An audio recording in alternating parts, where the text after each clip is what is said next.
So when we first heard about Ross's problems, the first thing that we did was Spirit of Carlton, which is a form of past players, past and present. We raised money for the present day players in modern technology or anything to help them in improving their football. Decided that we'd come over here to Kukerin and try and help Ross and try and help with the men's health awareness over the weekend. So it's an absolute privilege to be here. It's everything that we expected it to be. We started off at the pub and had a few groggs there, so it's great. And now obviously we're here having a few beers as well with you guys. So I think the thing that I wanted me to really focus on tonight was I actually did go through a bout of depression, which then turned into severe depression whilst I was playing football. But I might take you on a bit of a journey before I get to that point. But initially I was born up in Derby in Western Australia. My old man was a shearer and then a shearing contractor, and him and my mother separated and I moved down to Belmont, which a lot of you people would know. I went to Belmont. From there, I was lucky enough to be recruited by Claremont Football Club and started playing there. My first coach was Mel Brown. I only played about 5 games and we were playing at East Fremantle Oval, and half time I went to the doctor and I said, "Oh mate, there's something wrong with my teeth, they don't seem to be meeting together properly." And he goes, "Oh, that's okay." He said, "Oh, we'll go to the hospital after the game and see how it is." So went to the hospital and had a check-up and said, "Oh, you've got a broken jaw." Didn't you guys had a broken jaw before? Anyway, a couple, and you might know how it feels then. So what they do then is they wire up your teeth to get home for 4 weeks like that. And you can't talk, you can't eat. So you've got to suck through a straw for 4 weeks and so I ate soup and pile sauce doesn't quite taste the same when it's liquefied. So I got through that okay, and there was another 8 weeks before you could play, so I was out of the game for 8 weeks. Came back, played another 5 games, playing South Fremantle at Claremont Oval. The ball was there to be won. I ran after the ball, saw this bloke coming towards me, Stan Magro. As I got the ball, up come the elbow, smack, straight in the jaw. I remember a bloke yelling at the crowd saying, "How's your jaw feel now, Hunter?" And I go, "Oh mate, I want to jump over there and smash him because I knew it was broken." Off to hospital I go, broken jaw, wide up again, 4 weeks, couldn't play for another week, so sucking through a straw, 5 straws. Season over, I thought, this is no good. So decided to go up to Darwin because I wanted to play some more footy. I hadn't played enough, I only played about 5 games for the year. Great experience. Anyone that wants to go up and have that experience in life in footy, go up to Darwin over the off-season, it's fantastic. Shiny, you've been there? It's great fun. Anyway, I came back, played some reasonable footy. A lot of AFL clubs at the time were chasing me, and then I was lucky enough to get picked in the state game on the bench. I came off the bench and my former teammate Mark McClure was bouncing the ball down the centre line towards the goals. I come up from behind him, I dove across his boot to try and smother the ball. As I was dove across it, he's known, as people would know, Mark McClure would probably like sellers up to Peter Solids because it's so clumsy. So he's missed the ball, he's missed my hands, he's kicked me under the chin, he's knocked me out, got the stretcher, they're taking me to the hospital, broken jaw. Within 18 months I've had 3 broken jaws, and every paper in West Australia was saying this bloke's a lunatic, you couldn't give the game away. And, he's just mad, and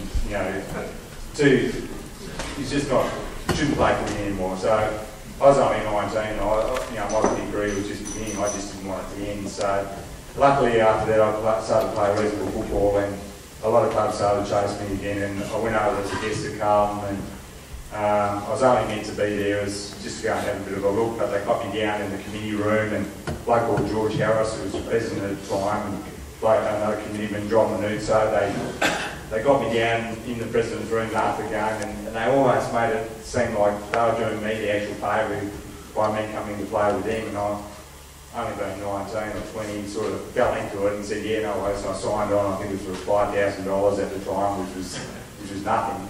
And I found out other blokes were $15,000 to $20,000, and I thought I'd have been done. Flying back on the plane, thinking, what have I done to myself? Sold myself short. But following year, I went over to Carlton, And I was very lucky. They won the premiership in 1979. Probably should have won it in 1980. Had a Percy Jones was coach, and I'm sure he would have tell you about it a bit later about what Percy was like as a coach.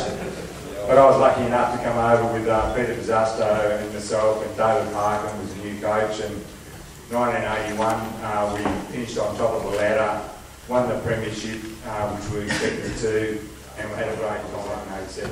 So I was pretty lucky in my career that I played in 4 premierships, 3 winning ones and 1 losing one. So I sort of experienced the highest of the high and the lowest of the low, so I thought. In 1988, Robert Wars was coach. I had a bit of a falling out with him at some point throughout the year, and that's when my trouble started to happen with depression. And at that point in time, I had absolutely no idea what was happening to me. I wasn't sleeping. I went and saw the club doctor. He prescribed sleeping pills. They weren't working, so he prescribed stronger sleeping pills. And meanwhile, I was just going into a darker and darker place that it was just getting harder and harder to get out of. Me being a bloke, same as what Owen and Charlie was talking about earlier on. I didn't really admit to anyone that there was something happening to me.